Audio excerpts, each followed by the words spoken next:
Every year, we as humans generate over 4 trillion pounds of garbage, with Americans making 262 million tons of that. And around the world, we collectively spend approximately $300 billion getting rid of it. More than half of the garbage we make every year ends up in landfills, but 34% of it gets recycled. That means over 89 million tons of recycled waste every year can be used to make everything from newspapers to t-shirts and traffic cones. So, where does your garbage really end up?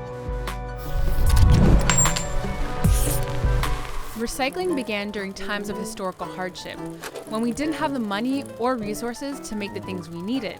Today, we have the opposite problem. We have too many things. And because of that, making products from recycled waste has become more and more popular in the last decade, and not just because it reduces waste and pollution. Yes, recycling helps our environments and animals by slowing the amount of new waste that we create, but just how effective that is still up for debate. But it definitely does help people starting new businesses. One of the hardest parts of starting a business is finding the money to order or make a new product, and using recycled waste could help reduce that cost dramatically. And recycling isn't only good for businesses, it's helping a lot of individuals make money too. Many people don't know that there's companies willing to pay for your old junk, like corks, cooking oil, tennis balls, gift cards, and even human hair. And, more commonly, refunds on things like glass bottles and aluminum cans means that there's tons of opportunities to see cash where others see trash.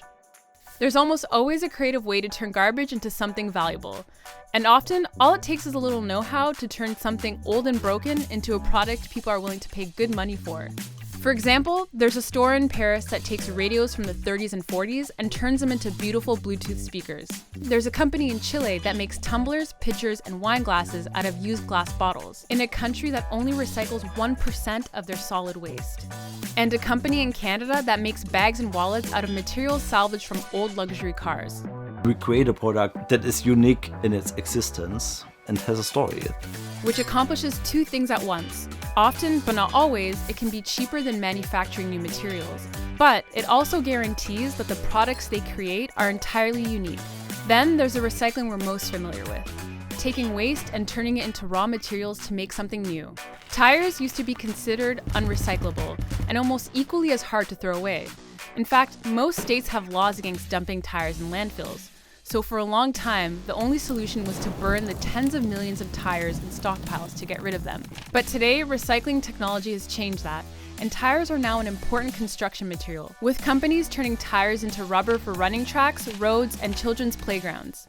The best part is, if the thing you make new products from is considered especially wasteful, you can often get the material for free, or even get companies to pay you to take it off their hands.